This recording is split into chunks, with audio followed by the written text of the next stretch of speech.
Dan salah satu level area resisten yang berhasil ditempuh adalah 2885 dan juga 2890 ya. Tapi apakah ini sudah selesai dan akhirnya mengembalikan bullish untuk gold?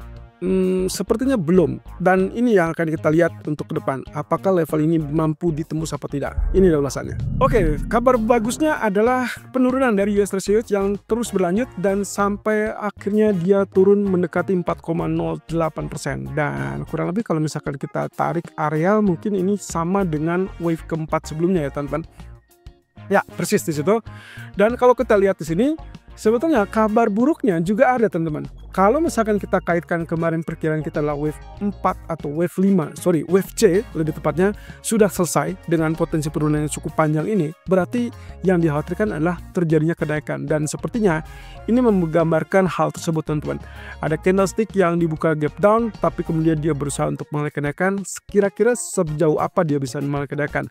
Kenapa ini bisa menjadi kabar buruk? Karena kalau misalkan US Treasury mengalami kenaikan, berarti emas akan terhambat kembali. Berarti kenaikan emas ini belum selesai, atau dengan kata lain belum bisa bernapas lega. Oke, tapi ada tapinya teman-teman. Kalau misalkan saya asumsikan wave C ini sudah selesai, oke, berarti kita mulai lagi dari awal. Wave 1, 2, 3, 4, 5 selesai, wave ABC juga selesai, dan yang inilah yang akan saya lihat untuk kedepannya. Kalau misalkan kita perhatikan dari pola pergerakannya, maka saya asumsikan inilah wave 1, kemudian inilah wave keduanya, lalu kemudian ini adalah wave ketiga. Dan sangat wajar kalau misalkan kita lihat ada potensi kenaikan dari candlestick yang saat ini sedang terbentuk ataupun sedang berjalan. Dan itu berarti yaitu pantulan untuk wave keempat. Saya asumsikan pantulan tersebut akan sampai ke zona abu-abu ini sebelum akhirnya dia mengalami penurunan lebih lanjut untuk wave kelima. Ingat catatannya ya, posisinya wave ketiga itulah selalu yang terpanjang. So sebetulnya untuk mensiasati ini teman-teman bisa saja menggunakan pedoman yang sebelumnya ABC ya. Jadi kalau saya asumsikan A-nya di sini berarti 1 di situ, lalu kemudian 2 di sini. Nah, ini untuk mensiasati kalau misalkan kita perlukan wave 3 lebih panjang dan wave 5 sama panjangnya dengan wave 1 atau sedikit lebih panjang, tapi tidak boleh lebih panjang dari wave ketiga. Berarti coba kita lihat sini. Perkiraannya kurang lebih akan seperti ini kalau misalkan kita asumsikan ini ya. Jadi penurunan wave 3 selesai, wave keempat akan berjalan atau sedang berjalan. Ini adalah titik perkiraan maksimal. Artinya tidak mutlak untuk naik ke area tersebut, tapi bisa saja hanya sedikit ya. Jadi kalau misalkan naiknya cuma di bawah situ, ya otomatis yang kita lihat adalah lebih cepat lagi untuk pola penurunannya. Tapi untuk sementara waktu saya simpan dan tempatkan wave keempat perkiraannya adalah di zona abu-abu ini. Oke, dengan demikian yang mungkin juga harus kita tinjau adalah dampak dari pergerakan H4 untuk ke depan atau beberapa waktu ke depan. Nah, kalau Anda cek di sini, grafik H4 menunjukkan pola rebound ataupun kenaikan yang memang ternyata ini adalah alur yang kita harapkan kemarin. Wave 5-nya sudah selesai juga teman-teman. Ya, di jalur pendek ini sudah selesai. So, berarti kita akan lihat di sini, saya hapus area wave atau elite wave yang terjadi kemarin. Sementara kalau misalkan lihat dari pola pergerakannya, berarti areal ini adalah elite wave untuk grafik daily. Jadi saya akan setting ini hanya muncul di grafik daily saja. Oke, nah ini dia. Berarti kalaupun terjadi pantulan, harapan saya kenaikan ini akan terhambat atau tertahan di kisaran 4,26%. At least ini adalah resisten secara historical. Dan terlepas dari itu, apakah tadi kita sudah gambarkan 1, 2, 3, 4, 5 itu selesai apa tidak? Bisa jadi harapannya adalah begini teman-teman. Kondisinya ternyata belum benar-benar selesai, dikaitkan dengan pola pergerakan terbaru, mungkin saja akan bergerak seperti demikian. Nah, berarti teman-teman masih ada harapan untuk pola penurunan lanjutan seperti halnya yang ditunjukkan oleh gambar daily tadi. Nah, kemudian kalau kita lihat dari DXY atau indeks dolarnya, dari grafik keempatnya jelas di sini potensi yang kemarin kita sempat singgung dari reversal ataupun ya perubahan tren dari falling wedge ya. Dia sudah naik kemudian turun. Coba lihat penurunannya kembali ke titik dasar atau kita katakanlah ini mendekati support dari falling wedge ya yang kemarin. Nah, gambarannya begini teman-teman. Peluang yang bisa terjadi adalah kalau sampai dia turun sampai area ini, katakan seperti itu, berarti kita punya pedoman sebetulnya areal ini nantinya kita punya areal terbaru yang kita gambarkan sebagai areal support ya. Jadi potensinya kurang lebih seperti ini. Kalau misalkan kita asumsikan yang terjadi seperti ini, maka harapan saya ada dua pola atau dua pattern yang mungkin bisa terbentuk dalam US dollar ke depan. Oke, kita perhatikan. Pertama, kalau dia turun mendekati ke level katakan resisten dari falling wedge.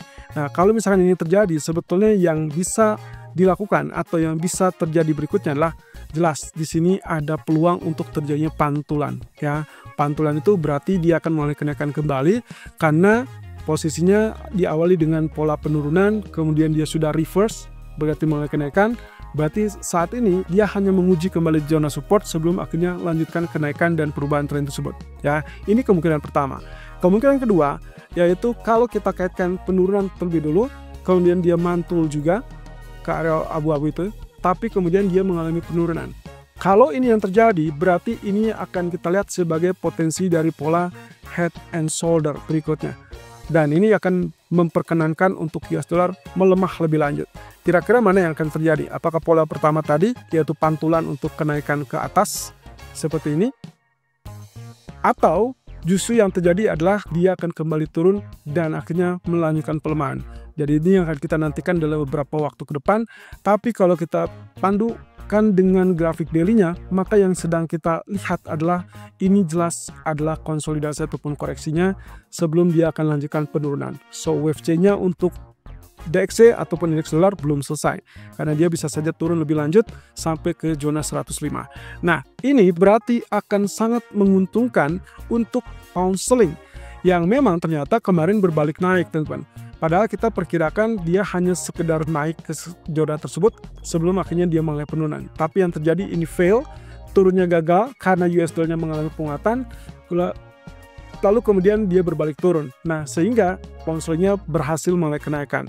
Nah, otomatis di sini yang terlihat berikutnya adalah justru akan terjadinya kenaikan yang sempat tertunda. Kalau kita perkecil grafiknya kurang lebih seperti ini.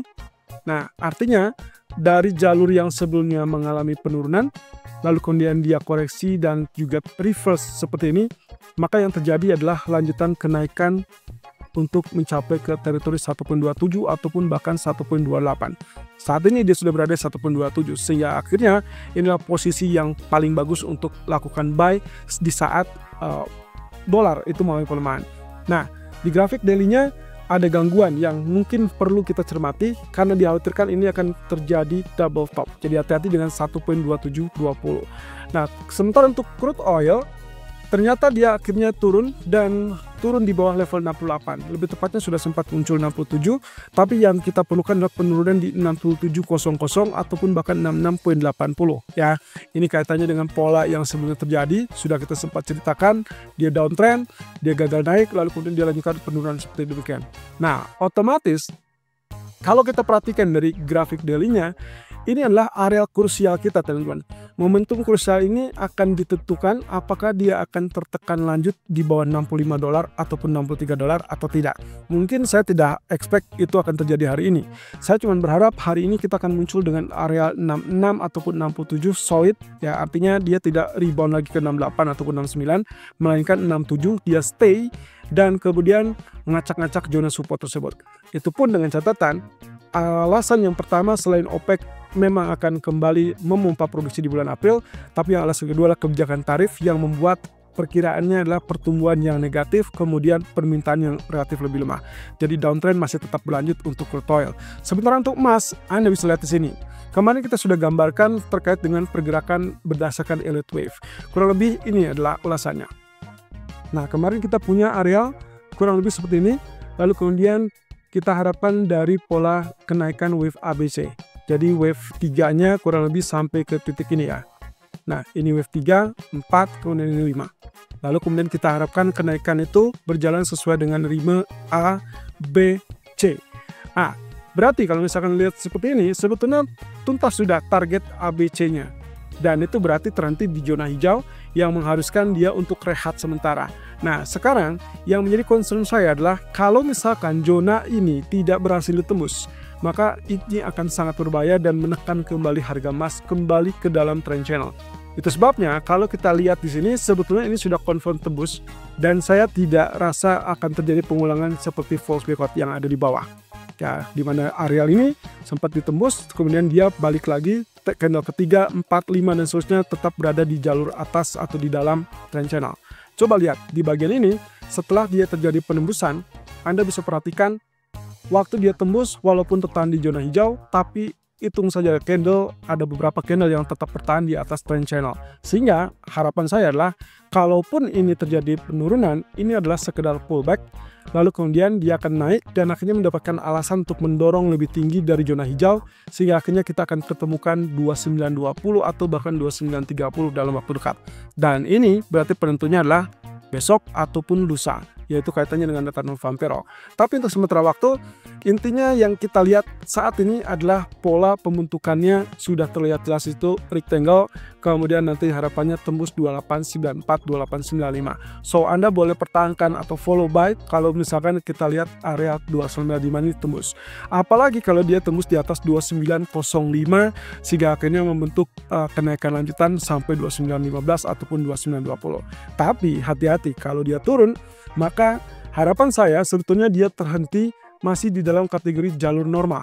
Artinya, kalaupun Anda mau lakukan sell, maka itu adalah jangka pendek yang diperkirakan akan turun kembali ke level 2860 atau bahkan 2856. Nah, khusus 56 ini, area 61,8. Anda akan diperkenakan untuk melakukan sell lebih lanjut kalau betul-betul tembus di bawah 61,8. Tapi kalau tidak, maka exit sebelum 50 tersebut muncul, lalu kemudian siap-siap dan amati kemungkinan dia akan kembali naik. Dan inilah yang kita harapkan untuk ke depan.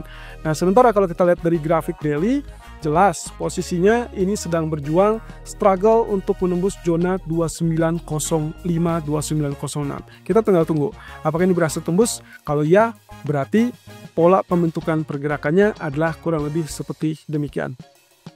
Dan itu berarti selangkah demi mungkin lebih maju untuk kemungkinan potensi bullish ke depan.